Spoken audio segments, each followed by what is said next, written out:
हाथी और बकरी की कहानी। एक जंगल में एक हाथी और एक बकरी रहते थे। दोनों बहुत पक्के दोस्त थे। दोनों साथ में मिलकर हर दिन खाने की तलाश करते और साथ में ही खाते थे। एक दिन दोनों खाने की तलाश में अपने जंगल से बहुत दूर निकल गए। वहां उन्हें एक तालाब दिखाई दिया। उसी तालाब के किनारे एक बेर का पेड़ था। बेर का पेड़ देखकर हाथी और बकरी बहुत खुश हुए। वो दोनों बेर के पेड़ के पास गए। फिर हाथी ने अपनी सूंड से बेर के पेड़ को जोर से हिलाया और जमीन पर ढेर सारे पके हुए बेर गिरने लगे। बकरी जल्दी जल्दी गिरे हुए बेरों को इकट्ठा करने लगी।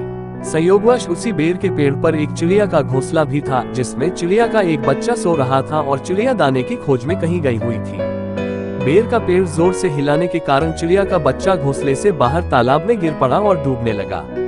चिड़िया के बच्चे को डूबता हुआ देखकर उसे बचाने के लिए बकरी तालाब में कूद गई, लेकिन बकरी को तैरना नहीं आता था।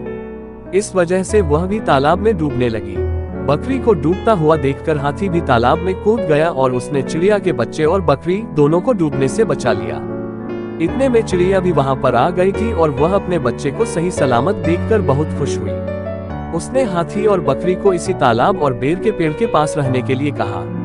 तब से हाथी और बकरी भी चिड़िया के साथ उस बेर के पेड़ के नीचे रहने लगे। कुछ ही दिनों में चिड़िया का बच्चा बड़ा हो गया। चिड़िया अपने बच्चे के साथ जंगल में घूम कर आती थी और हाथी और बकरी को जंगल में किस पेड़ पर फल लगे हैं इसकी जानकारी देती थी। इस तरह हाथी, बकरी और चिड़िया मजे में रहते और खाते पीते थे।